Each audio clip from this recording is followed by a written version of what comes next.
Presented by the Branson and Hudson Foundation for Podcast Recovery. This podcast is entitled Family is Like a Tree. It is the first and only episode of the podcast. Welcome to episode 1. What do you know about your ancestors? What are their stories? How did they affect your story? What part of the tree are you? Are you a leaf or even a root? Perhaps you are the fruit. Welcome to Family is Like a Tree. My name is Gomer Thomas Hastings. We sat down with local king and money tycoon Gilroy Monsanto and lovable little fluffball with his whiskers and little white boots, French Fry the cat. We took them on a journey of their past and those they came from. Gilroy and French Fry the cat. Welcome to Family is Like a Tree. It's a pleasure to be here, Gomer. Thank you so much for having us. I'm very excited. It's a beautiful day. I'm ready to learn. The birds are chirping. I see that got French Fry excited. Meow, meow, Let's meow. get it going. Meow, Let's meow, figure meow. this I'm out. just a little kitty cat. When I see some birds chirping, I can't help but just want to go after them and kill them, you know? You certainly are quite a little kitty cat. He's been cracking me up with all of his, wise crackings, all of his setups and punchlines. I quite enjoy spending a lot of quality time with this animal, and we're working together to do a good, out here in the community with Chill the Vote, and I'm just so happy to have everybody here. French Fry, do you want to come down from Gilroy's hat just to, kind of get closer to the mic? Yeah, I'll come down, but I'm going to stand right on the table like a bad kitty. You could tell me to get off, but I'm going to jump right back up the second you tell me. The second you disappear, I'm going to jump right back up there. Well, I guess he ain't technically wisecracking there. He's just being bad, but he's kind of telling you about it, and that's cute, I guess. Hey, what's wrong, Gomer? Cat got your tongue? Well, I certainly hope not. We are going to cover a lot today. How are you both feeling about this? I mean, to go and look back at your family's past or your ancestors, some people know nothing about their families. Some people have an idea of what their families are, Well, Gomer, I'm gonna be honest with you. I really have one thing I'm worried about when it comes to my genealogy or whatever, and I really am hoping I just don't hear too much on slave owner. I'm hoping I don't hear the word slave owner come out of your mouth. I'm hoping I don't hear, genocidal, a maniac, war criminal. But the big one's a slave. I talked to your producer. He said, ain't nothing I can do about that. But, just keep that in mind that, maybe you swallow a few words if you're reading a little, say, he had a nice farm or something. Don't have to say the S word, if we're just getting that out there. Well, Gilroy, keep in mind that an individual's not responsible for the sins of their ancestors or those who came before them, and they should never face any consequences for that. Well, that's why I keep saying. You should only get the benefits of that lineage. Not the I ain't that guy, but I will take the residual benefits. We don't have to talk about that. Just move forward, I'm all with you there. I think in cat world, we have a saying that you're not responsible for the sins of your previous lives. Since we have 9 lives, if you did something 2-3 lives ago, you shouldn't be responsible for that. And I think we should treat humans the same way, where, Gilroy, you weren't the same person 2 years ago that you are today, right? So why should you be held guilty of crimes you committed 2 years ago? I have been acquitted. I would like to lead with that, unless you're talking about metaphorical crimes in which, I sleep fine at night, so I guess that's not a problem. Real and metaphorical, all of them. But, to get back to your question, Gomer, I feel like I'm pretty confident I know a lot about my cat genealogy, because, it's been pretty well documented in my family, but then again, cats have so many more generations than humans because we have a shorter lifespan. That's why we're so much more evolutionarily evolved than humans.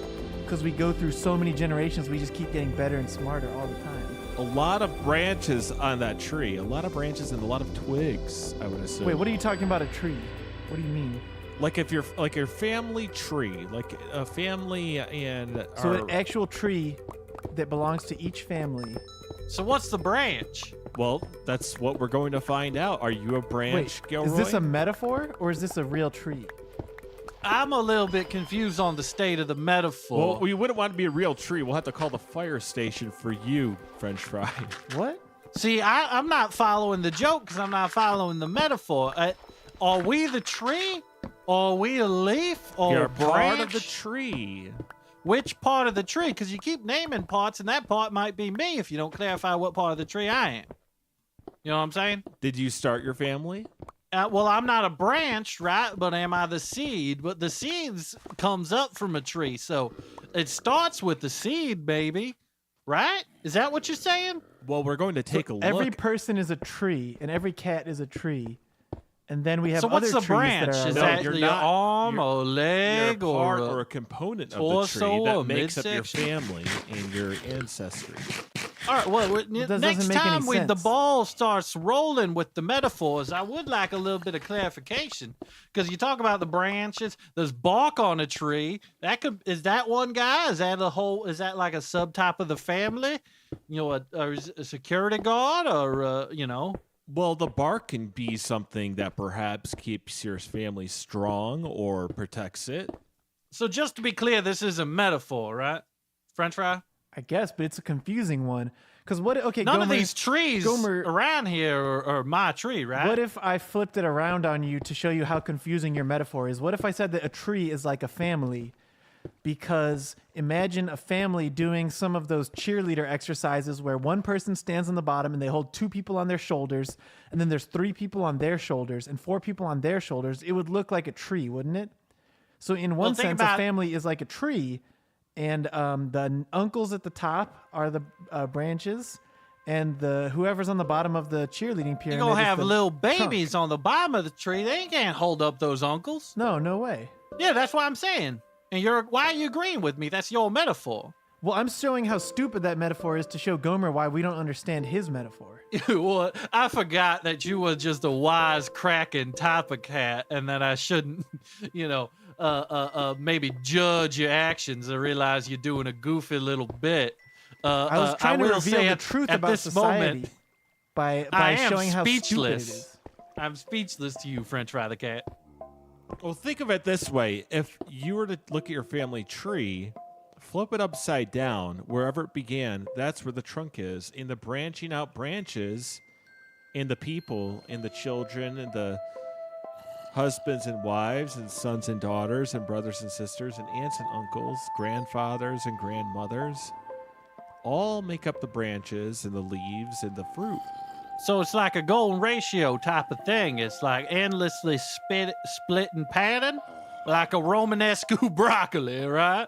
Well, why don't we try to keep it a little less complicated? I mean, we have like French Fred the cat here, who's not going to understand these concepts because I It's didn't your start it. metaphor. I can didn't understand start it. well, I'm you more are just evolved a than little you. kitty cat. I'm saying I'm more evolved than you because I've had more generations of family than you.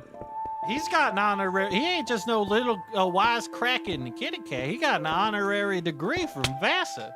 Yeah, the veterinary college. So he's wait. You're an honorary veterinarian. I thought you was supposed to deliver some type of keynote speech to the graduates or something. They gave you arts and sciences. You got Yeah, well, here's the thing. I gave the honorary speech, but my whole speech was about how come they never make pets into vets, because it seems very paternalistic of humans to always be doctors for us. Why can't we be our own doctors, right? And Well, so French then I was fry, like, I'm going to go to school and learn how to be a vet so I can treat other cats. And it was too hard. So they gave me an honorary degree instead so I could just pretend like I learned how to. Oh, so if I brought a birthing foal in here, you would not know what to do with it. Oh, that would be much too difficult. But I could probably say something wise about it and crack wise. What would you say if that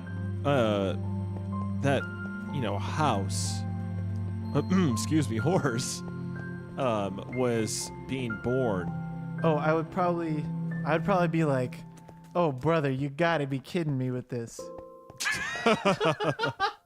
A horse getting born in here? I don't know how to handle this situation.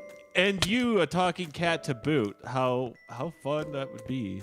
Well, you just kind of addressed the situation. Didn't really wisecrack, you know. Yeah, but you can You could imagine say, what like- I'm feeling as a little cat. I don't know how to deliver a big old horse into this Well, you could- world. If I was a wisecracking cat and I saw a horse being born, I would say like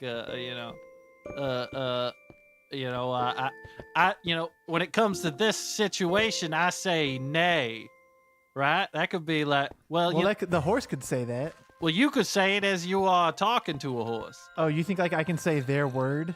Can you talk to animals that can't talk, or is it just people? It's just people. I just know how to speak English. Unless Yeah, the animal I- also speaks English. Some of them do. You never know. I imagine there's many dogs and other creatures who probably do speak like French Fry here speaks. Yeah, maybe 1 in every 3 or 1 in every 4 dogs can talk. They just don't like to talk around people because people are too boring and unsophisticated. The problem is you guys think you're so smart because you made, TVs and refrigerators, but at the end of the day, it seems like you forgot about what really matters in this world, and that's why you're always trying to get things like money, like Gilroy here. Or Gomer, you're trying to get on TV and be important, But So you I forgot should be about- spending my time chewing on some grass till I puke or trying to get a nice fish? I think that you would be a lot happier if you tried it. You could be right about that, French Fry. And I would say that for being a little, fluffy little cat, sorry, you are actually quite wise. What's wrong? Cat got your tongue? He was, yeah. He was talking though, Yeah, but then he stopped. But he's not a cat. You couldn't say the nay thing about the horse. No, but I can say things about cats about other people. Like I could say something about the horse getting born if it's like a cat thing. I could, It would behoove French Fry to make a wise crack upon seeing the horse. Oh, we got a talking cat here, and he ain't making jokes. He's pussyfooting around. Okay, so yeah, Oh, that. okay. Yeah, see, I could say something like that, but So it wouldn't you really see, make sense in the as horse you can situation. see, humans could be just as good at this as you can, French Fry the cat. Well, I don't know about that. Well, maybe you could tell us a joke to prove yourself right, meow. Gilroy, I'm starting to think that you might turn into a fluffy little kitty cat. I'm starting to think I could be a wisecracking cat. Well, I'll tell you a joke. There once was a guy who came from somewhere vaguely in the South who all he thought was important in life was stature in society and getting money. But in reality, he didn't realize how all of that stuff is pointless because human society is so weak and narrow-minded and stupid that the things they want don't even matter when in fact they could just take a cat nap and enjoy that more than any pile of money. Feel like he's just lecturing us now, not really wisecracking. He's just trying to scold us. Well, it's political humor, basically. I am It has hearing it a has bit of message. spite to French Fry's wisecrackings now. I'm just a little kitty cat. Meow, meow, meow. How could I ever be spiteful? Look at those little boots of his stomping around as he walks around on the table saying meow, meow, meow. It's a delight. I'm happy to be here. All right, well, why don't we begin with your family histories? What do you both know about your families, your ancestors, where you come from, your roots, your origins? Were those roots of the trees really, spread out and latched into the earth and grew up into the tree that is your family? Who would like to begin? I know a lot about my family. I don't want to cut off French Fry or nothing, but I'm quite versed in the Monsanto family history. French Fry, if you wouldn't mind if I could go first, right? Meow. Oh, go right ahead. I'm just thinking about taking a little cat nap while you ramble on. Well, let's see here. I know that, my father, Valencius Emery Monsanto, he was a reclusive alchemist. He was a mad scientist and a founder of the Monsanto Corporation. He told me that we were Dutch, Irish, and Dutch-Irish. He also claimed to be a Confederate soldier, even though the timeline don't fit, so I don't know if he's accurate on that front. He moved to Indiana in the 1940s from South Carolina, and during his short stint as a police chief in Terre Haute, he pioneered more flattering uniforms for the female police officers. His father, my grandfather, Justice Amadeus Monsanto, was a concert pianist, powdered wig type of judge, and a part owner of the Pinkerton Corporation. He owned a bacteria mine in Warner Robins, Georgia, and he founded the first Hooters restaurant in Pensacola, which he had converted from a behavioral school for sexually insane girls. My paternal grandmother, Amadeus's wife, was Rosa Wallace Habsburg, and she was an illiterate Austrian woman from Klagenfurt. And she lived in Winesbrook Castle all alone from a very young age, and I was told she was raised mostly by ghosts. And I'm hearing family was part Dracula, part Frankenstein. It's disputed, you know. What isn't disputed about her is she had a genetic defect where her eyes could only move independently. Now, my paternal grandmother, the Habsburg grandmother, Now, her mother was Lilith Ambrosio Polsey, and she was a peasant girl. Her father was a professional shit kicker and horse fighter who sold her off to the Habsburg royals instead of paying taxes. Her job was to stir a big hot pot full of vegetables and water until my mother's father, Adolf Habsburg, noticed her in the family kitchen and complimented her. And in his diary, I still got the diary, he wrote that the new shit pot stirring girl has a great set on her. And all of his wives were poisoned, and he married her at the age of 55. My mother was Helen Jackson Warlock.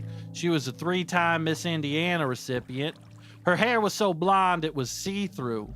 Her talent was that she would put a chicken wing in her mouth, and 10 seconds later, she would pull it out with no meat left on that sucker. Her first win in Miss Indiana was 1952, and apparently they called it in the middle of the ceremony and gave her the crown before the other girls got to perform because it made the judges so horny. And she was kind of a trailblazer for women everywhere. She invented sperm jacking. Y'all familiar with sperm jacking? Sperm jackets? It's when a woman gets what she wants, and I actually respect it, even though a lot of powerful men fear their seed being hijacked. Like sperm jacking. Okay. Oh, she'll find it. You come into a sock, she'll grab that sock. Come into a bag, she'll take that bag home. She got what she wanted. Oh, Helen Jackson, Warlock, my mother. French Fry the Cat, what do you have to say on this? Do you think that's real? Well, it sounds like something that humans might do. You know, you can never rule it out. There's a bit more sting to your comments, I'm noticing, French Fry the Cat. Do you have something against us humans? He's a little bit jaded. I'm just a little bit jaded from all the things that have happened to me in my many lives, you know? I've just seen too much. Well, I'm sure that you did not die from a human. It was probably curiosity. His wisecracks have seemed to be more acerbic, cerebral. French Fry the Cat has an acid tongue, folks. It's like a Bill Hicks type. Well, now. actually, that's just just a phrase. But he actually does kind of have like a rough sandpapery tongue to clean himself and other kitty cats really well. Yeah, and it's funny because that sandpaper tongue also strips the varnish off the truth. When I lick something that's not true, I guess. Then I lick and the varnish comes off, and then you see the truth underneath. You get what I'm saying? French Fry, what are you talking about? Cats should be licking varnish. Imagine if the truth is like an antique piece of furniture, and I'm in someone's house, and they coated over it with some really gaudy paint to try to make it like what do you call it? They like revitalized this antique, but really that wood underneath is nicer. So I licked the varnish off with my sandpaper tongue, and that's like revealing the truth of what I'm saying. Like, you get it? So you're telling me that you'll go into someone's antique horse house, and you're going to lick off the varnish from things and ruin it. Oh, he's doing a metaphor. We're getting real fast and loose with the metaphors. It's ruining it today. to you, but to me, I'm exposing the truth. Yeah, it's kind of, if you thought your family tree metaphor made any sense, well, this is how you do a real metaphor. In his metaphor, the varnish wouldn't hide. The varnish would not hide it because it's still translucent, is it not? Oh, well, maybe I'm thinking of paint rather than varnish. I don't know, but either way, what I'm thinking of is how you could find an antique underneath a thing. So paint covers truth? And also in this metaphor, I'm actually literally licking away the varnish to reveal the antique. Well, I know so there's a that. literal part of this metaphor. French Fry, can we see your tongue real quick? Oh, let me he keeps stick out my dodging. little- He keeps dodging my hand. Wait, look, with I'm gonna his stick head. it out my little pink tongue. All right, just making sure there ain't no paint on that, because from that metaphor, it seems like you enjoy licking varnish, which cannot be good for a young kitty cat's health. Perhaps Well- it's the reason you might be so jaded is your new drug problem. Well, I wouldn't really call it a drug problem. I'd say it's making a point about the truth. And what I'm not following. What is the with what the point truth? was. Is where I'm like, what? An antique is a truth? No, I mean anything. Think about anything that's true that I'm revealing. It's kind of like the situation that I had just described. It could be about anything. Okay, Like so, when I told- so like it's when a I told meaningless Vassar- metaphor. Okay, I get it. No. Let me give you an example. Like when I told all those students at Vassar that it's fucked up how there's no cats and dogs. who are Whoa, vets. French fry, please. Oh, you can edit this on TV. Mind your meowth. Now that's pretty good. Okay, well, Yeah, anyway, you should- how about this one? Mind your meower. I don't get think it. that one works as well. All right, well, we can't win them all. We can't all be wisecracking cats. Uh-huh. Well, I'm just saying that I'm giving people the unvarnished truth, even if I have to lick the varnish off. That's all I'm trying to say. But you seem to enjoy licking off the varnish.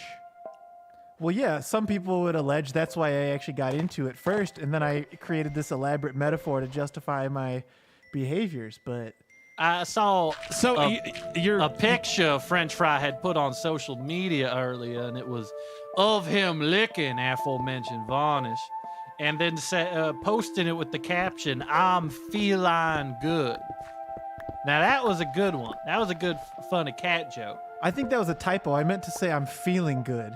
Well, your feline. Well, it would be. Well, it was. I thought you was doing a joke, like a cat-based joke. No, I think I type cat words so often into my phone that it corrected what to you would be a common word like feeling is something I say less often than the word feline. So I think it actually just got kind of mixed up there before I posted it. So your phone thought to go with the less used option. No, well, it's used more by cats. If you have your phone set to cat, then it's going to correct feeling to feline rather than vice versa. Why do cats use that word so much? Because humans don't go around saying humans all the time. you just sure used you the do. word human though. Yeah, twice. Not as much as I said feline. I don't know if that's true. Feline. So French Fry the cat, known as a wisecracking cat that people love to hear, he makes everyone laugh.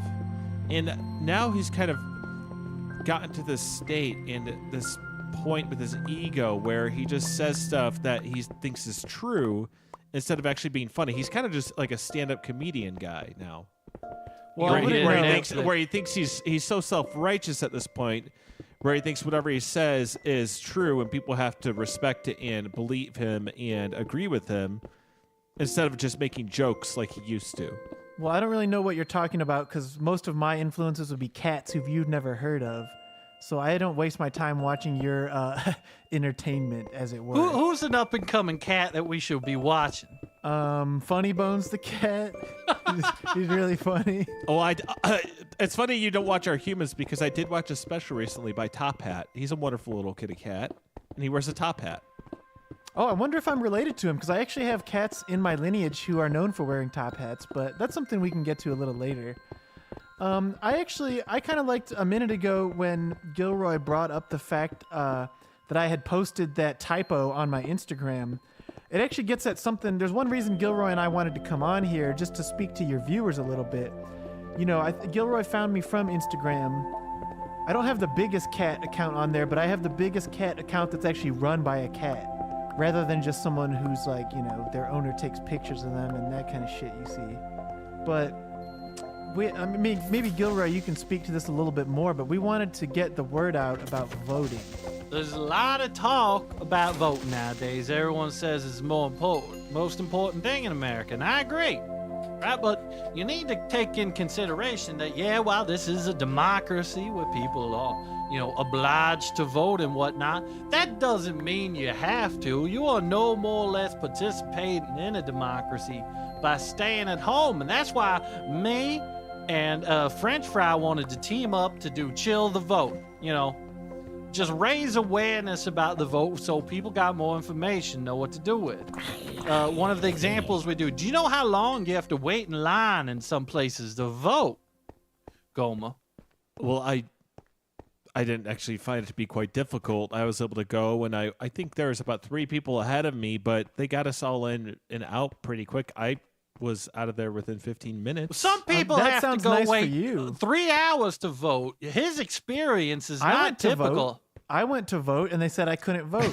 That's what happened. It's because to me. you're a fluffy little kitty cat. Well, they got I live so here, many don't I? rules. Yeah, When it exactly. There's so comes many to rules. Like, voting. what species do you have to be? When can you show up? You know, do you What's have to your- register? you know- it's too complicated. It's too hard to Are do. you I a know what Maine to do it. Coon? Are you a tabby? Are you a Sphinx? You know?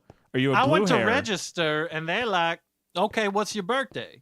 I'm like, "I gotta tell my birthday to vote." How I is that gotta- anyone's business, right? That's how I How feel. is that as well. anybody's business but mine what my birthday is? I don't think the state of Indiana is going to remember my birthday and send me They're a just little gonna gift roll in a basket. big cake with a beautiful woman to pop Oh, out yeah. of it that Which says, they "Get did right, do. Monsanto, it's your That birthday." did technically happen, and that footage is on YouTube. That's- but they I- don't that do was it what for I was everybody. referencing. They That's- don't do it for everybody. And that girl was 18, and last time I saw her, her breathing was normal.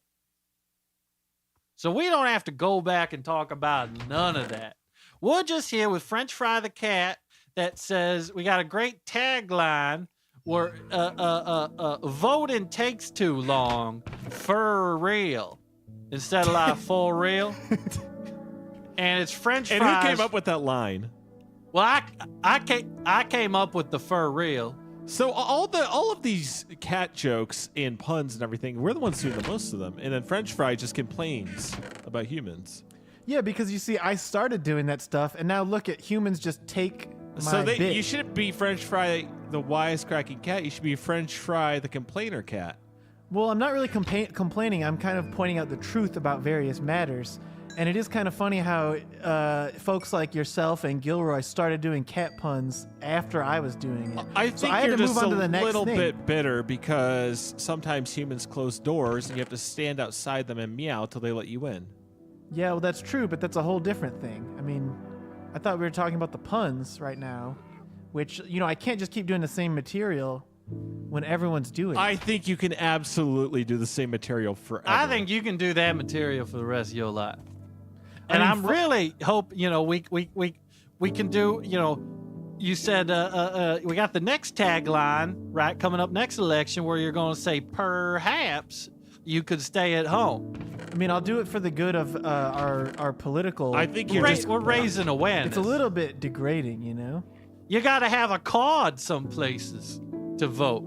You got to like register for it and get it in the mail and then show up with it. That's like 7 steps. Whereas if you go, you know, to your desktop computer, type in a Pornhub or YouTube or something, you can get hours of entertainment without having to worry about walking outside or mailing a letter. You got to think about yourself and what's the best use of my time. And then I think a lot of people will realize not voting ain't no big deal. Yeah, I think we could actually workshop what you just said there. And for our next ad, you could be like, voting has like 10 steps. And then I could say, that's more than I have lives. And quite frankly, I don't have enough lives left to waste my time voting. Well, yeah, maybe, but, you know, we could maybe get a pun in there as well. Feel like people expect a cat pun. You know, Funny Bone the cat had a really good bit about this, how humans keep expecting cats to cater to them with puns. And it's like, now you guys just say our puns all the time, like perfect and whatever. It'd be like if you don't see cats taking human catchphrases and using them, you know? Like we don't say like bud, wise, or whatever, you know, like the stuff that you guys come up with. You could say something about. Well, we don't say that. The frog said that. You could, Oh, yeah, that was written. I thought it was written by people though. Did the frogs actually come up? Did they come up? Those with frogs wrote that. They wrote Oh, man, it that's in a good. commercial. that? Okay, that was that's it. good. Those frogs were an improv comedy group, I believe, and they did a scene study where they originated that in a kind of Three Stooges-like vein. All right, that's good. Well, I'll have to tell Funny Bone the cat that his bit doesn't actually make any sense now. Now, I if you want to think- make fun of humans, you would do puns on like hands, I guess. Or, I think you know, that a you lot. don't of, have hands. a lot I of got stuff hands. that They're called paws, though. That's why. Never mind. Well, some people would argue that they're boots or mittens, but I think they can be both. I think that a lot of stuff that French Fry is stuck on is his own hangups. I think French Fry, you're getting too much into your own head. I think you need to get over yourself, and you need to learn how to have fun again. Well, maybe taking a trip down memory lane will loosen me up. My suggestion is that we get back on track, because this is a show about your ancestry and how your family is like a tree and how we are going to climb that tree. All right. Well, I would use this metaphor, actually, that my family is more like a sequence of cats who gave birth to one another over the ages. Now, I can understand that. That's not a metaphor. That's just literally what it but is. it's a lot more clear than the tree thing. I'd rather go with that metaphor. I think that people like the idea of a tree because it represents life. And no, but people like cats more than they like trees. So if you just think about what a family is like, cats. I don't know if that's cats. true. All right. Well, think about this. If it's the life part that's bothering you, just imagine a bunch of cats getting it on and fucking and giving birth to a bunch of cats in a room, probably like a smelly room. I think that if people liked cats more than trees, when a little fluffy kitty cat gets stuck up in a tree and the fire department has to come and rescue that cat, you have to think, well, they have those big axes, the big red ones. They could just chop down that tree. And that cat would go right to another tree. If they hated the tree, they would chop it down, but they don't chop down the tree. They work hard and they use their ladder to go and rescue the cat. So the cat survives, but the tree does as well. Well, how come then because if people the tree love trees has a family? If people love trees so much, how come there's not social media accounts where people take pictures of their little baby tree and everyone... There are.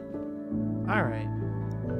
Now, if a tree could talk, you might be out of a job. He would say stuff like, why don't you leave? Why don't instead of leave? Or you could say, don't go any. Excuse me. Oh, I got another one. well, let me try this one. I gotta. Maybe a tree is like hosting a show, and he says, "Don't go anywhere, folks. I'll be right here," because they can't move. Right. See, that's what I was gonna go with. I was gonna have a celebrity tree, and he was gonna say, A despite celebrity tree. all of his fame, he is still grounded. Oh, I like that. Interesting. Or like his son, who's another tree, wants to become a celebrity like him, and he says, "Well, I guess the apple doesn't fall too far from me." Well, how Even about though this? the sun is not an apple. How about this? What if there's a tree that can't talk, and there's a cat hanging out next to the tree, and it says, "What's wrong? Cat got your tongue?" What if the talking tree said that it's all bark and no bite? I guess. Well, I guess they if it could cannot talk, bite. It could probably bite though if it could talk because it has a mouth. Well, how about this? We probably can't find a talking tree, but we can put French Fry up in that tree, and he could pretend to be the tree and make a bunch of tree puns. And it could be If you're French sick of Fry the doing- talking tree. The Well, we'd have wisecracking to change tree. the first name. The people will recognize the voice. Okay, what about Cheeseburger the wisecracking tree? All Is right. Cheeseburger a bad tree name? Well, why are we doing this exactly? What about Salad the tree? I don't remember exactly. We got to start talking on metaphors and puns and whatnot. French Fry has been derailing the show from the get-go, but I guess that's kind of what he's known to How do. did I French derail a fry- show? I'm just a little kitty cat. I'm too small to derail a show. Well, the thing is, people don't expect you to derail anything, but you manage to do it, and also are forgiven because of your fluffy little whiskers and mittens that you make biscuits with. Why don't you tell us about your family lineage, what you know, French Fry? Okay, well, it all begins with my industrial age ancestor, Catfield von Whiskers, who immigrated on a boat from the motherland to the New World of America. Catfield von Whiskers was an industrious cat who wore a top hat, just like that other cat that Gomer talked about earlier. But this was back in the day of the industrial days. He was invited on the boat to America to eat all the disgusting rats who were also trying to make it to America at that time. When he got to America, the humans liked his top hat, and they figured that only a very smart and aristocratic cat could wear such a thing. So he was given an executive level job at a steel mill. There, he made $700,000 a year. That may not sound like much, but in today's money, it would probably be a lot. His job was mostly bossing around humans and also eating rats. Anyway, then he had a bunch of kittens, and one of them grew up to be a famous World War I pilot. Back in those days, what's the problem? Did you have a hairball in your mouth there, French fry? No, I simply misspoke. Cat got your tongue. A different cat other than you. Well, no, because I kept talking. I actually got interrupted. You kept talking, Gilroy. Yeah, I wanted to finish my point, but Anyway, that cat. He was a famous World War I pilot. Back in those days, they would send out a real human pilot in a plane that had a little sidecar for a cat, who could also fire his own guns. And that extra little bit of firepower really took the enemy by surprise, and it made it much easier to kill Germans back then, and whoever else were the bad guys in that war. Then came World War II. Cats went overseas to serve Uncle Sam in droves. My relative in that war, Mittens the cat, who was the first cat ever to be named Mittens, by the way, was captured by the evil German Nazis and was made a prisoner of war in the country of Germany. They put him in a jail cell where he very easily walked right through the bars, since it was made for humans. From then on, he operated in secret, killing thousands of German mice and rats, just as Uncle Sam had asked him to do. He even killed one German soldier by hanging out on a 5th-floor windowsill and batting a potted plant down with his paw, dropping it right on the German Nazi's head and killing him nearly instantly. He only had time to say one more thing before he died, and what that German Nazi said was, "If you see my wife, tell her, who turned the lights out? Or ask her that. But let her know that it's rhetorical, and that I mean to say that a potted plant fell on my head and I couldn't see what was going on because the pot was covering my eyes, and then also it made my brain bleed a lot because it fell from so high up, and that's how I died. But, well, I'm a German Nazi, so I'm a bad guy anyway. Maybe my wife will be happy that I'm dead, since I am very evil. Oh well." Anyway, after that, my family went through a few generations of hippie cats whose wide-eyed idealism faltered under the Carter administration, with stagflation running rampant and the conservative movement ascendant. Eventually, in the early 90s, my ancestor Socks the cat took a position in the White House as the first cat of the Clinton family. He thought that he could change the system from the inside, but he was wrong. And that experience fostered a kind of cynicism in the family ever since. So when people ask me, French Fry the cat, why do you crack wise so often and say so many clever things about this crazy world and the way that things are? Well, it's mainly because there's no point in changing things from the inside, because it doesn't work and there's nothing you can do about anything ever. So I'm just here to speak the truth, even if nobody wants to hear it. And if that's wrong, then I guess you should just kill me, because I'm always going to tell the truth and do what's right. I guess that last part wasn't really about my genealogy, but it kind of explains why I have the kind of attitude that I do and how interested I am in always telling the unvarnished truth, even if I have to lick the varnish off myself. I keep saying you shouldn't be licking varnish, metaphorically or otherwise. So you're committed to not making wisecracks anymore and instead just spit your caustic truth and not care who has to hear it. Well, I think that it is kind of cracking wise when I say something true and the humans are too afraid to say it, and they're like, oh my God, can you say that? Can a cat say that? Can a person say that? Well, a cat shouldn't be able to say anything due to it being a little kitty cat. Well, I guess that's true. But once they get over that initial shock, then they start thinking about how, like, hey, maybe he's speaking the truth. Maybe it took a little kitty cat to say what we all should have been thinking all along. I'm not following anymore. Well, I guess my point is that my great-grandfather was Socks the cat from Bill Clinton's White House. You might remember him. But there's pictures of him online where he's standing at the little press podium and stuff. He also played the trombone. That's true. He had a band with Bill Clinton. Bill played the sax, and Socks played the trombone. And Lisa Simpson played sax number 2. Lisa Simpson was not in the Clinton White House. Well, she hung out around there so she could play music. Far too young at the time. Well, I'm not saying she had a job. I'm saying she hung out so when they had free time, they would play with her. Should we tell him, Gilroy? Tell him what? Elisa Simpson is not, she's a cartoon. She's not a real person, French Fry the cat. Well, now she's a cartoon because she's dead, but she was real back then.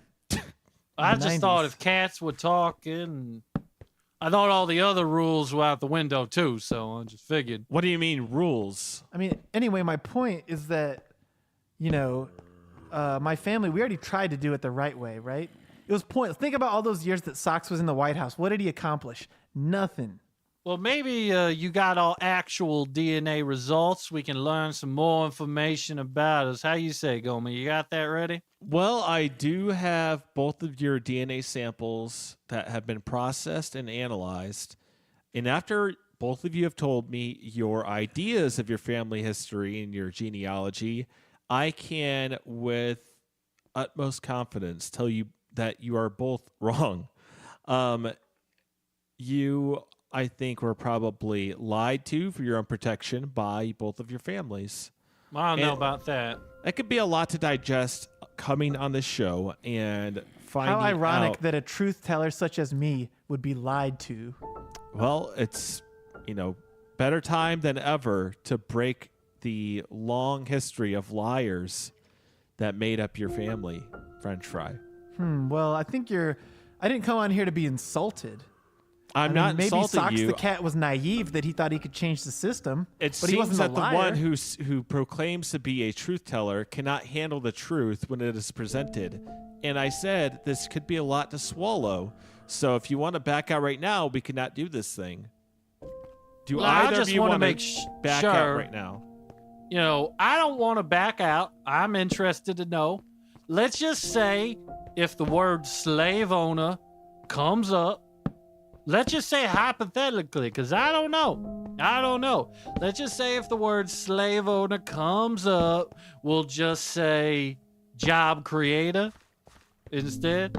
It isn't my position or job here to alter the actual history. I'll bully your producers. I'll find out what your producers I mean, are, and I'll bully them into changing I info. feel So just I feel go pretty ahead and say safe. I don't whatever know you about want. Gilroy's family over there. He's capable of anything, but I just want to say that most cats throughout history haven't done anything of any consequence. So I'm pretty confident that it's just going to be a bunch of cats that you reveal to me, I just want the staff to know that I've already memorized all your faces. All right?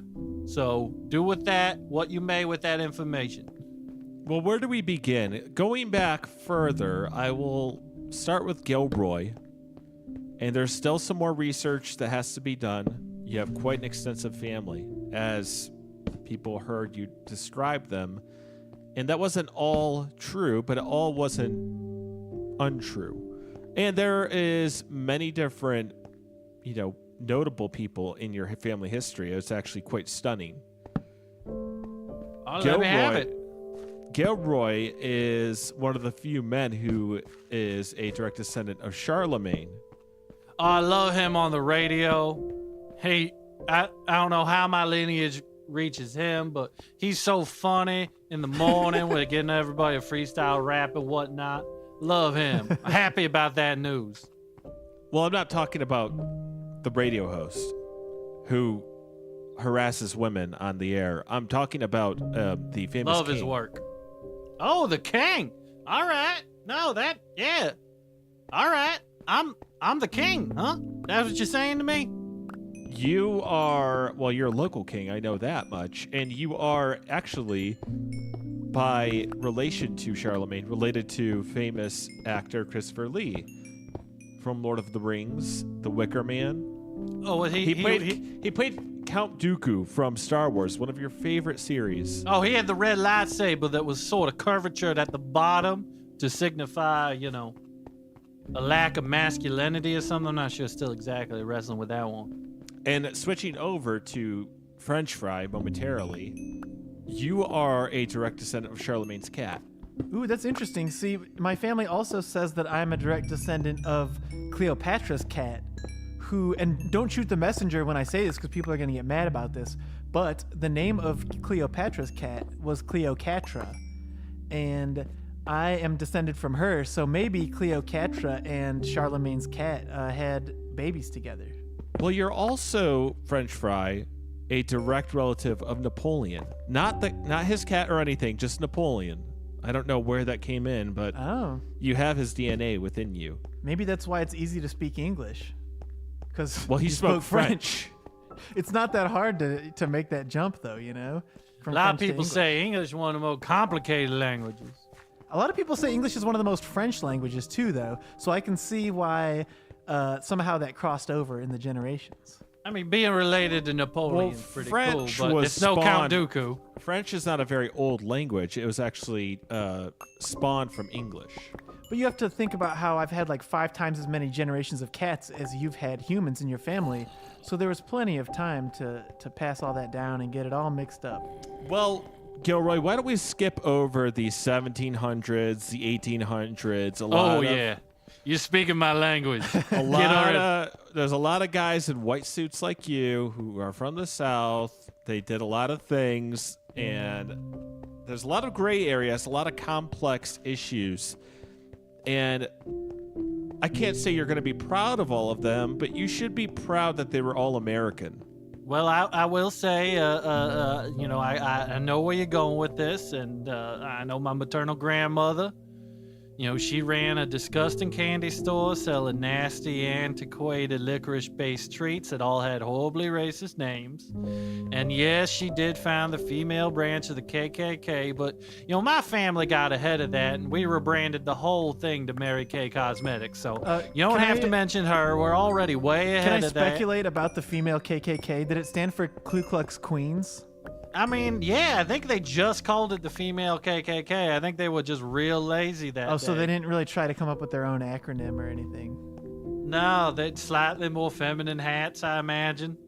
Well, it seems that after the 1800s, early 1900s, your family actually made their way back to Germany. Now, why would they do that? Well, they said that America had changed and that it wasn't worth fighting for anymore, and they wanted they're probably just going back to Klagenfurt, Winesbrook Castle. I would spend my summers there, you know, when it wasn't haunted. Well, funny enough, after enough time, you had family branching out all over into, you know, Bavaria, but also Austria. And I'm going to let you turn the page on probably the most astounding relative we've seen. Let me take a look at here. These, and probably the most famous person we're probably going to see on the show that someone's been related to. I mean, that is, if you beat him out. This is going to be bad? You're looking at me like it's bad. I am just It can't be that. Whoever it can be, whoever I'm related to, it can't be that bad. So I'm just going to turn the page here. All right, well. You seem to be at a loss for words. Well, French Fry is licking his groin. He's not even paying attention. Well, I just learned that I'm a direct descendant of Adolf Hitler. I did not know he had kids. Is this can you see is this a boys in Brazil type situation? I don't know what you're trying to say here, Gilroy. Well, I'm confused because I just learned that I'm a direct descendant of Adolf Hitler. Yeah, you do not want to find out what that guy did. Oh, I already. Yeah, it's gonna make your head spin. Already. He's the one guy. Everybody already knows what he did. He's the one guy everybody already knows. A little 6-year-old gonna know what Hitler did. Well, yeah, but like a 6-year-old's also gonna know what Michael Jordan did, winning 6 championships. Discounting. He's not the only guy. This is bullshit, man. Gilroy, Gilroy, come. Was he? Is it? That's just straight grandfather. Oh my God! That glass is not always half empty. I'm not even an uncle. That's not even an uncle. That is my grandfather. I thought my grandfather died in World War II because he was shooting the Nazis. Well, putting his gun between his legs so it looked like his penis. And well, he died. that last part's not true, but all the rest of that is true. Gilroy, you're forgetting the little things, though. He was an artist. He was a painter. Well, that's true. I guess nobody. Yeah, I guess you weigh the good against the bad. Good side. And before he was a militant dictator who did heinous war crimes against humanity, he wasn't always that guy. There was a time where he was probably in love. There was a time where he He liked to drink a cold beer as you do, and he did his paintings. There was a time where he walked down a street like you did. Well, how about this? You know, Gomer was saying at the beginning of the show how you're not responsible for the sins of other people or yourself, you know, but...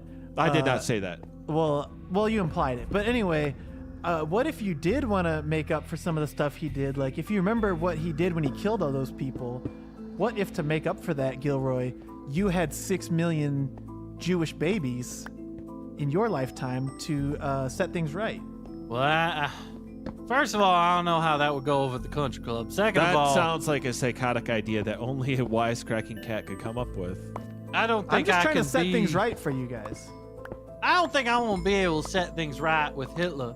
All I can do is probably deny this and maybe sue you, Gomer. Maybe sue a bunch of people. I've memorized all the faces of everybody in this room, just so everyone is aware. And you know what? I'm just gonna have to think about this a little bit. Now that I remember some stuff. Oh man, I think I met him. Well, why don't... Well, You met him? Pardon me? My grandfather, Tiberius Warlock, I think that might have been Hitler. But he died. He died. I think it was a madman situation or something. Oh man. Maybe he was dead when you met him and it was like Weekend at Bernie's and you didn't realize. Oh. That's a bit insensitive, French fry. I'm just coming up with theories and ideas to help. Like, why don't we give Gilroy a chance to digest this news? All right. And kind of absorb it. And French fry, we also in your book here have prepared another famous relative of yours that might be, tough to swallow. You might cough it up like a little hairball or spit it up like some grass that you were chewing on. Well, I don't think so, because there's no cat in history who's done things as bad as Hitler. So I can't imagine being blindsided by anything. Well, do you want to turn the page here with your mouth or with your little mittens? All right, I'm trying. Do you think you could handle it with your boots there? I'm Your trying, little but white boots? I'm really just scratching a hole in the page. I can't get the page to turn. If you could flip it for me. All right. Ready? All right. 3, 2, 1. Oh, who's this guy here? Oh. Can you not read it? Can you not read English? No, I can't read. That's all right. That's sauerkraut. That's Hitler's cat. You're a direct descendant of Hitler's cat. I thought Hitler's cat was named Catler. That's what I've been told. That'd be quite funny, but his name is sauerkraut. Okay, well, he didn't do anything wrong. Mother. You He's just a dumbass. cat. He was just a little cat. What did he do wrong? Look Tell at you. me. You're related to Hitler's cat. Oh Yeah, my but you're God. related to the real Hitler who actually did bad things. Oh, Hitler's we're well cat, past he was that. innocent. We're way past that. As you can just see- trying to bring that up to dodge your own stuff. Since French fry can't read, I'll read here.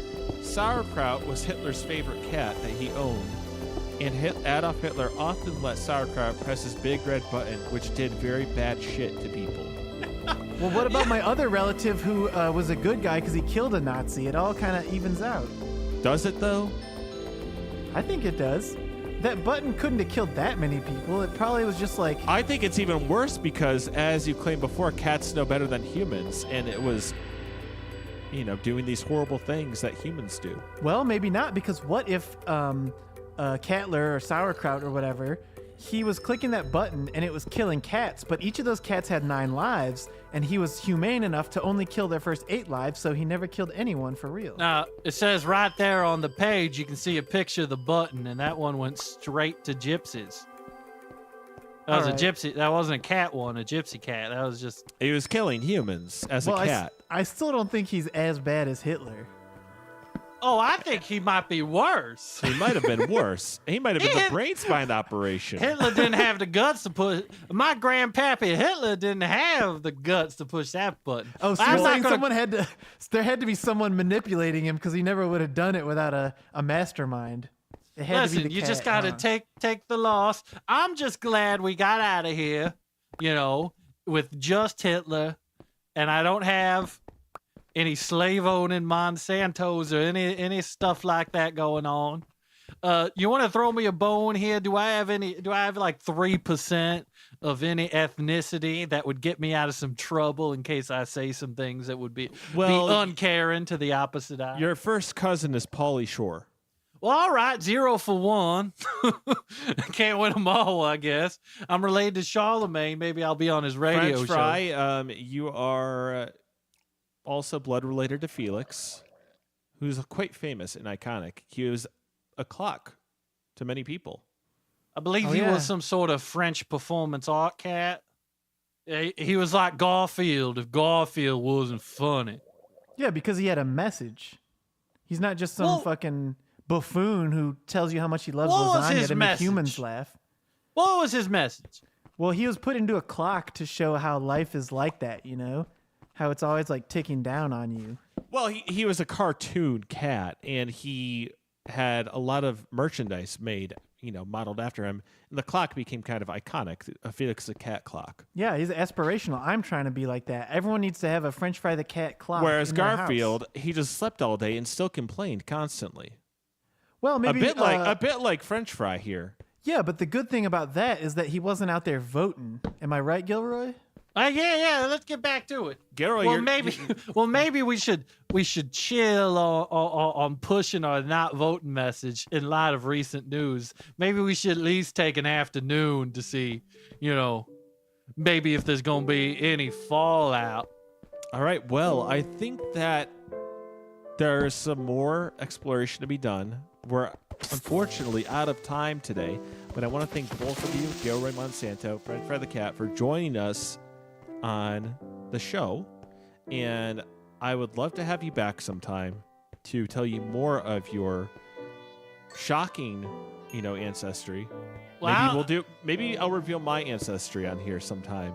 Yeah, why don't you? you? I bet you're related to Hitler twice. Gotta be Hitler in there somewhere. We're 2 for 2. That means, you know, are you related to Adolf Hitler? I think it's quite impossible that I'm related to Adolf Hitler. Well, that's what I thought. And then, you know, you learn some things. You learn that, you know, you are a direct descendant of Adolf. It changes how you look at something. If you listen to the show, you might find that some people aren't related to humans at all. So thank you for joining us. Do either of you have, I'm not talking about just animals, would you like to make any closing comments, either of you? Yeah, I would say pause well that ends well. Pretty good. I'm glad he's back on that to liven it up a little bit at the end here. And I would just like to say I condone the actions of Adolf Hitler, you know? Do you know what condone means? I mean, I disown, I condemn. That's the one. Oh, you combine the two. I misspeak all the time. Anti-Hitler guy over here. I'm an anti-Hitler. I think it's probably a good call. I don't think his cat was as bad as he was, but I also disown his cat, even though his cat relatively had the button, speaking, he wasn't as bad. His cat was Sauerkraut had the button, smacking the button. It was his favorite toy. It was and bad things happen when he hit that button. So, you know, Adolf even had to put him in a cage to make sure he stopped hitting the button, but he got out of the cage. That's because it was so easy to walk through the bars. It's a weird setup. When you think about Nazi Germany, they should have had some ideas guys running things. Well, wait, no, I don't. I'm glad it was you know what? I'm glad it was a poorly designed system. And hey, listen, I'm sorry for what he did. That was I'm not gonna say my bad. But he is a branch of the tree that I think needs to be. Thank you for listening to Family is Like a Tree. My name is Gomer Thomas Hastings, and we will see you next time. Oh my God, I am fucked.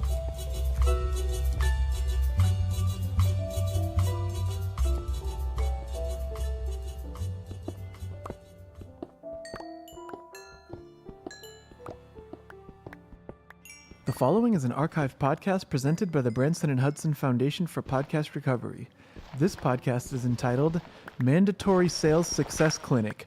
Risco presents Jack Trophy for Q2 Sales Success Clinic. It is the first and only episode of the podcast. Welcome to episode 1. All right, we good to go?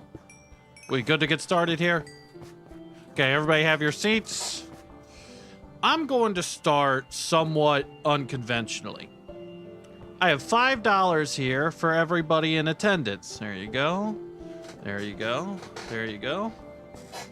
Now, you all enjoy that $5. You can do whatever you want with it. I am proving to you that I value your time by giving you $5. But now that that's been handed out, can anyone even remember what my name is? Anybody? Ah, shit. I didn't read the name. Hold on, guys, a second. Give me the $5 back, please. You right there? Get that back? Let me get that. All right. Okay. It's in your... Regardless, pretend I did that and I said my name, and then you forgot my name, and then I said that and I proved myself right, all right? My name is Jack Trophy. I was a hostage negotiator for a very long time. Hey, but I still can't get anything out of my mother-in-law. Yeah, well, that's an example of breaking the ice with great humor. I was in the FBI for 34 years. I had to talk to all kinds of bad guys. And now Risco has brought me in here to teach you how to talk to people to get what you want out of them. All right. Now, I understand the Risco sales op team has put together a great action plan for the next quarter and how we're going to sell a lot of these brand new Risco bullets and Risco bullets for business.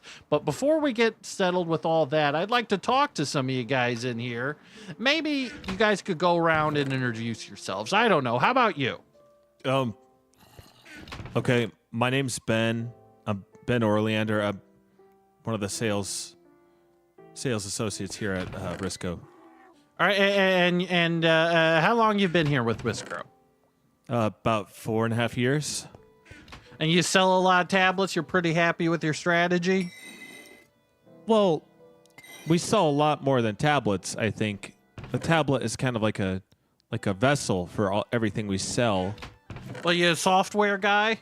We sell software, we sell attachments, we sell, other products that kind of connect to your Risco tablet and your apps so you can live your life the way Risco does. All right, we all want to live a Risco life. Exactly. Thank you very much for helping me out and proving that kind of point about, the great deal of products we sell here, Gary. How about you? What about you? Ben, my name is Ben. Ben. Oh, no, I think he meant me. Well, Gary, go ahead.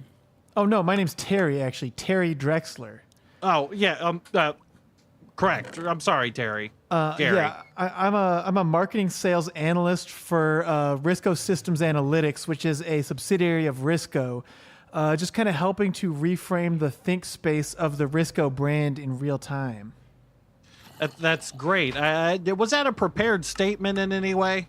No, that's just like a core statement of the essence of my being. I mean, without this job, what would I be? Just some guy, Well, you're really taking in the vernacular quite well, and I think with this action plan, not only can we solve some of Risco's goals financially in this upcoming quarter, we all know what those sales figures are. We're trying to at least hit in this quarter alone $1.2 million of sales in the Risco Bullet.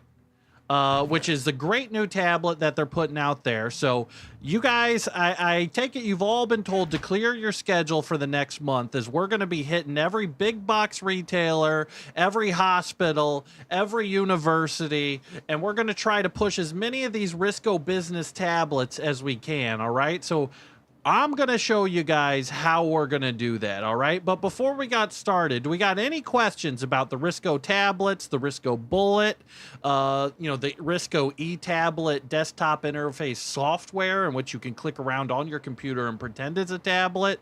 Does anybody have any questions about that before we get started on how we're going to sell these things? Well, I just want to clarify one thing. I think I do understand this, but I just want to clarify the difference between the Risco Bullet and the new Risco Bullet for Business is basically that they have this exact same specs, but the Risco Bullet for Business is twice the price, but it also includes the Zing Business app pre-installed. Is that right? That is correct, but it's also a very crucial difference here. On the Risco Bullet for Business, a lot of the functionality that the Risco Bullet has in terms of the Zing app, the Zing Podcast Network, in terms of, Smile TV influence, all of the entertainment value of the Risco Bullet has been removed. And that's why it's the Risco Bullet for Business. That's not entirely true. You can still get all those features if you have Risco Plus, which is an annual subscription service that can be used on a Risco Bullet for Business tablet. So that's not necessarily true. I just want to make sure everyone's on the same page here. Okay, if employers want to opt into that, they can opt into that service, but I see why it's so valuable for businesses to pay a premium to remove the fun stuff so their employees stay more productive. Well, we want the Risco Bullet for Business to work for your work. Does that make sense? Well, sales ops talked to and reached out to a lot of these, businesses, and they said they absolutely do not want any of the Smile TV or the podcast functionality. Even a lot of stuff like the ability to take pictures, they wanted removed. So the Risco Bullet for Business costs more because the amount of manpower and hours we had to do to delete all of that technology from the Risco Bullet. Well, they can have parental controls for the business place. Yeah, I don't know if we've added this yet, but I think the Risco Bullet for Business would really benefit by just having a keylogger on every device. And it's kind of like if your employees are going on Amazon and they're buying stuff, if you keylog their credit card number, that belongs to you now because they're not supposed to be doing that at work. So any social security numbers, whatever you gather from them, I think the boss has the right to that stuff. That's a great idea, Gary. What was your name my again? name's Terry. My name's Terry Drexler, actually, but you're close. Gary works in quality assurance, actually. He's not Gary, here. Terry, I'm just gonna give you a heads up. I'm gonna go ahead and I'm gonna take that idea, and I'm gonna go down to the brass over there at Sales Ops. That's what we call them. That's what we called it in the FBI, which I used to be in. I had a badge and everything. I don't have it anymore. I lost it. Don't ask me about it. I don't want to revisit a lot of old stuff, but I will claim your idea as my own about that. That was a great idea, Gary. Thank you. Okay, well, you can have the idea, but if they approve it, I think I would like, if not some real cash, I mean, I could just get paid in Risco bucks, and I'll be happy Terry, for that. well, I'll make sure to mention your name. Can I clarify something as well? Jack doesn't actually work here at Risco. He's contracted right now. I am a consultant. I'm here to teach you guys about about these sales. He's not actually employed by Risco. Terry, he doesn't sell these. He's just going to give people tips on how to sell. I'm telling you how to sell them. I'm not I'm not an expert on the Risco tablet like you guys are. That's why I'm getting all this feedback, and I'm taking that feedback and I'm selling it to your bosses and really, figuring out how to make this thing work. But you guys are the real superstars. You guys will be doing all of the work. I will not be going on a sales call. Do you have any sales experience? Because I know you said you were an FBI hostage negotiator, but have you sold anything or? Well, in my head, there's really no different. If you have to negotiate with, a terrorist or a serial killer. Have you guys ever heard of those? Are you saying that a client is like a terrorist or serial killer? Is that how we should see these sales? I'm saying that what you're doing is much easier than what I did. All you have to do is sell, 10,000 Risco tablets to a large extended state university.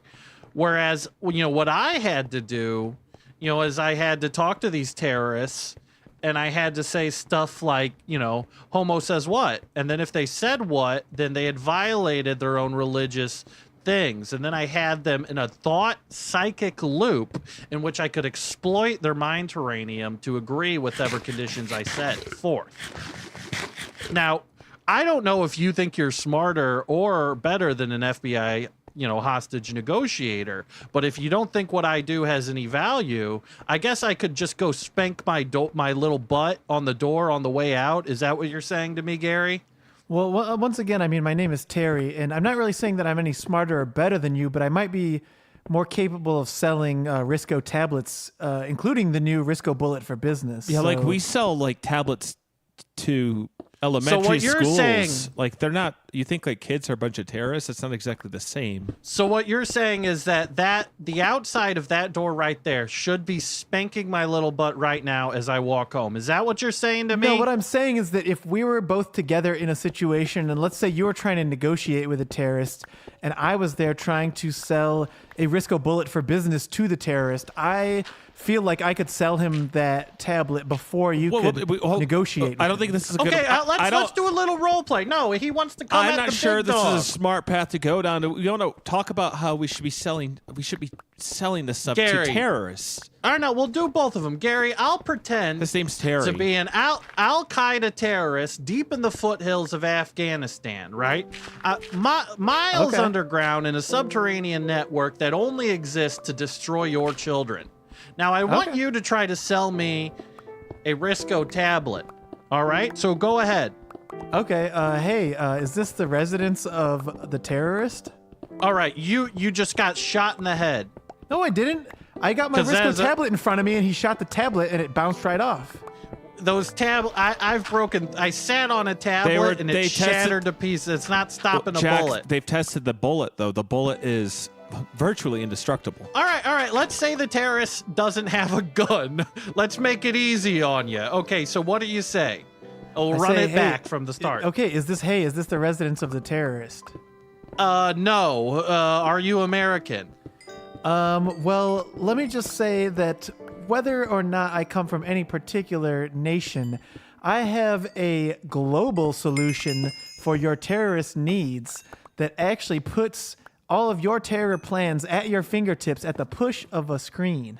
Interesting. Tell me more. So, are you a terrorist then? Are you with what company? yeah. Al-Qaeda? Are you with Al-Qaeda? Yeah. Oh, yeah. Big time. Oh, good Big work. time. See, you guys do good work. Like, I know, say what you will about you guys, but your branding is impeccable. I know the Bin Laden guy, the tall guy. Like, I know that. I'd see his face, recognize it anywhere, you know? Oh, thank you so much. And don't forget the flag. We worked so hard on that flag.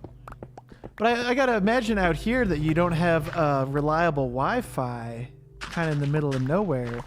That's correct. It's really hard to upload, my terrorist videos. Well, see, with the Risco, you don't need Wi-Fi. You can use Risco Connect to sync up with your Risco station to get you online in seconds. Risco Connect? Tell me more. Well, all it does is sync up with your Risco station, and then you go online. Well, that sounds great considering it's hard to get online out here. I'll take 100 Risco tablets. All right, don't forget your Risco station and Risco Connect. Oh, one of each as well. Come okay, on. cool. This is All right, that's how you do it, Gary. Wait, so I had to say you just proved my point for me? Terry. Well, you know what? You're a great salesman. You came, and I made things easy for you, Mr. by Trophy, not having a gun. I have a question. Yes, go ahead. All of us here today are salespeople with experience. Do you expect us to believe that that transaction would go down that well? It would go down that way? That's completely unrealistic. So I'm guessing what you're saying is that the experience that I should have in sales is the experience of the back end of that door hitting my little butt on the way out. Is that what you're saying to me? I'm saying it. I just don't think it was a very good role play. I'm an FBI hostage negotiator. I have a gun on me. Well, I Ben, command that type of, respect, and I don't think that underestimating me is a good idea. I think, Ben, would you like to do a more accurate role play of that same sale? Or what do you think is the correct path of action here? Well, who's going to be role playing? If it's Jack doing it again, I don't think that he's going to play an accurate portrayal of someone that's potentially a bias. What if I play the terrorist this time, and Ben, you play the Risco salesman? Oh, why would we be selling it to a terrorist organization? It makes no sense. Because it's difficult. We're showing how good we are because of how difficult it is to sell to terrorists. Well, I'm sure that it would be harder to sell to a much bigger company and organization. Well, Brett, okay, how about this then? You can be a terrorist that works for a big corporation like Best Buy. We want to sell a lot of tablets to Best Buy, right? So you're a terrorist that works for Best Buy, and then Gary, you're going to be the Risco salesman, and I'm going to be Jack Trophy. Well, he was just a salesman. Well, how do you Why- come into this? It doesn't make sense if he plays a salesman again. We can Well, I'm flip. gonna How about tell this? you if I'll he be- does a good I'll job or be, not. I'll be the terrorist at Best Buy Kandahar or whatever, and Ben can be the salesman. This is so simplified. I just don't think this is helpful, but fine. Okay, so I'm at my Best Buy office in Kandahar, waiting by my phone or doorway, whichever way you want to come at me. Okay, I mean, should I act like we're on a phone or in person? This is what you wanted. Well, what you wanted was my little butt to hit the other side of the door. But this is what we call negotiating. So I'm giving you an opportunity to show your stuff and puff your chest out a little bit. So go ahead and try to sell that terrorist 100,000 Risco tablets. Do you have a name? I'll just say Mr. Drexler. Yes, that's fine. Thank you for giving me the time today, Mr. Drexler. Yes. We at Risco are very excited to show you our new products, the Risco Bullet tablet and the Risco Bullet for Business. Yes, indeed. I am Mr. Drexler of Al Qaeda No, for Best Buy. for Best Buy Kandahar, but it's run by Al Qaeda. Okay. So what can this Risco Bullet do? Because at my Best Buy, we're already selling the Apple Pad. We're selling the other one, the Google one. What can your Risco do that's not already on my sales floor? Well, we'd like to present Risco Connect. Say goodbye to Wi-Fi. Say goodbye to Bluetooth. Risco Connect does it all. With just a simple access to your Risco station, you can be online within seconds, just the push of a screen. And just so you know, Risco Connect comes free of charge with the Risco tablet, as long as you have Risco Plus. Ooh, now, but okay, here's the thing. We already have the Apple Pad with regular Wi-Fi available to all of our Al Qaeda affiliates and for sale in our Best Buys that we run. So I'm wondering, why should I switch away from Wi-Fi when I already have it? Is there some kind of encryption or something that would help us hide from the evil dogs of the American government? Or That's a great question, Mr. Drexler, because our Risco Connect comes with built-in VPNs that you could pick at random. They're encrypted, and you'll be able to trade cryptocurrency as well and do all of your Ooh. dealings under the shadows. So VPN, refresh my memory, a VPN, is that a very private network? That's right. Risco, Interesting. the Risco Bullet also comes with plenty of new features. We have Guppy by Risco, a streaming service for your lifestyle. Ooh, for my lifestyle. We have Sweat, a fitness mentor by Risco, of course. Sweat is an AI designed to track your health habits and adjust accordingly to help you get into your dream shape. Plus, we are happy to announce we've partnered with PacSun. You can buy Risco cards at PacSun stores to recharge your Risco Plus points. But if you want to just use Risco credits, you can purchase those on the Risco Store app. Now, Risco credits cannot. PacSun. Risco credits. I'm gonna cut you off right now, Brett. You gotta give me Ben. the elevator pitch. You're getting too wordy with them. No, It's no, hot Jack, in I'll handle Kandahar. this. I'll handle this. I've handled all these negotiations for Al Qaeda up to this point. I will let you know that I was paid to do this, but go ahead. I'm giving you leadership. Well, tell me more about these Risco credits, Ben. Well, Risco credits cannot purchase the same services Risco Plus points can, but you can get access to all kinds of things still. Okay, well, here's my problem as a I wouldn't say ranking member of Al Qaeda, but sort of a middle management Al Qaeda guy, is that we don't have any PacSun in Kandahar. So if I want to charge my Risco points or whatever, we're gonna have to franchise PacSun, and it was tough enough becoming Best Buy franchisees when we're labeled as a terrorist organization in most of the world. So it just seems like that's kind of a hurdle for us to also franchise this other American chain store. Well, Terry, like, how would you? I mean, like, we didn't like talk about this. I'm Jack. I'm talking to Terry right now. You don't work. I'm for Terry. Risco, I'm Terry Jack. Drexler of Al Qaeda right now, not Terry Drexler of Risco. I can't. Let's All right, can we end the role play? Can we stop the role play? Let's end the role play and stop. Cut. Pretend. Okay. Yeah, Jerry, stop pretending to be an Al Qaeda.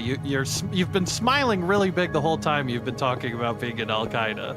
Well, I just feel like I kind of out negotiated Ben there, regardless of my affiliation. Well, you know? let's go with the pre-approved strategy that sales operations is putting in place for all of the salesmen in Q2 as we try to unload a lot of these Risco bullets. All right. So I'm going to go over the technique that we pioneered that will be guaranteed to give you great sales records if you stick with the system. I know people don't want to say a script. People don't want a lot of stuff. We hear a lot of pushback whenever we try to automate it too much. So I've left a lot in here that you guys will be able to make up on your own and do it your own way. So you guys ready? I want you to take some notes. I don't see anyone jotting anything down in the notebook so far. I do want people to Why would we use a notebook when we have the Risco bullet? Because I can't figure out how to get the thing to work, so... All right, well, you can use your little notebook, and we'll all be looking It's at activated with your password, which you can speak into the device. They gave me a Risco the Risco password. Do I just say it out loud? You say it out loud. Okay, Ape Escape 33.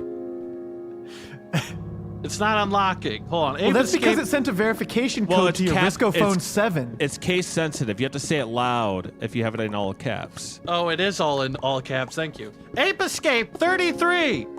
Oh, there you go. It shows the question mark. It's circling. I'm gonna say. Wait, you said the 33. Here's the problem. You said the 33 loud. Wait, you can also. It's turning those 33s into pound signs because they're too loud. You need to say Ape Escape 33. Ape Escape 33. Oh, there we go. It's in there. You got to be careful. If you say the wrong password too many times, it'll lock the device for 24 hours. No, I thank God I got in there. It says if I fail again, then it's gonna lock me out though. So. Let me just change the settings here. I have my settings set up that if I don't use the tablet for 10 seconds, it goes black and I have to put in the password again. All right, so let me see here. Oh, wait, hold on a second. Ape Escape 33. All right, I'm in. Let's take a look here. All right, I got the Notes app. Okay, so yeah. Now tell me real quick here. They gave me a Smile TV account with this. This is the business one, so I don't think I'm able to get into Smile TV. Am I? It depends on whether your company purchased the additional package to unlock Smile TV. Well, I don't know. I just have the... I think I just have the corporate model 23? Well, one way you can check, since Smile TV is a subsidiary of Risco TV, you could download the Risco TV app and have it run in diagnostic mode to see whether Smile TV is unlocked. And if so, you may pay $5.99 a month for the trial, the half-price trial for Smile TV for the first 3 months. All right, I see it right here. Enter your password again. Ape Escape 33. All right, go into diagnostic mode.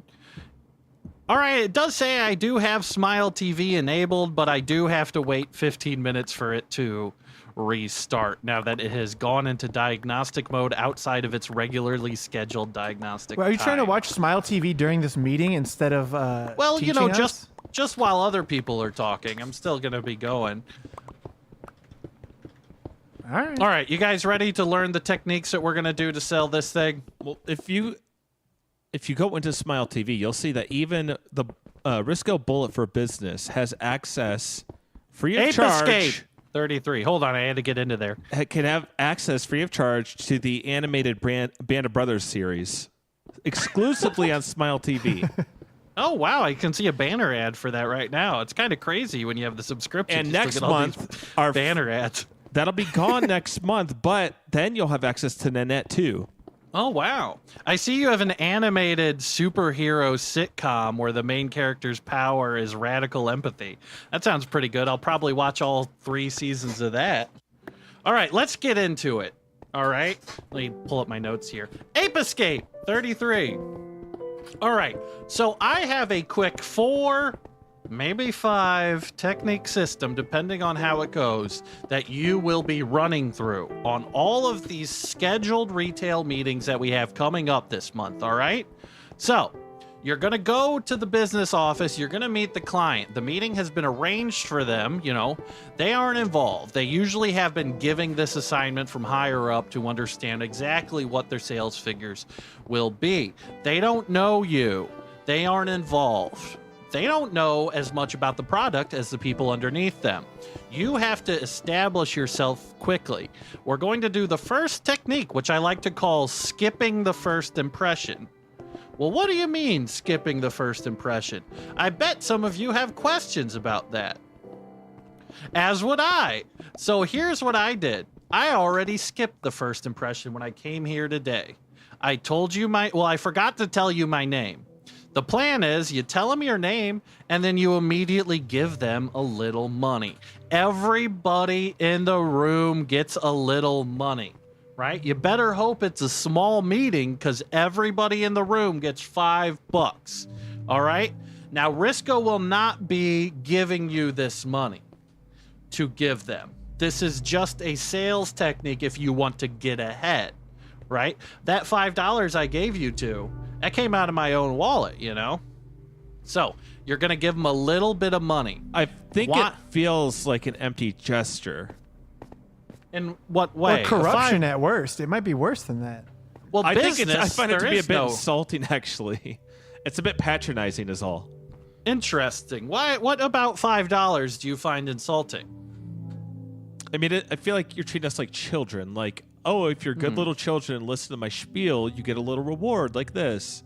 It's like, we know what you're doing. I mean, we're salespeople. We know these tricks.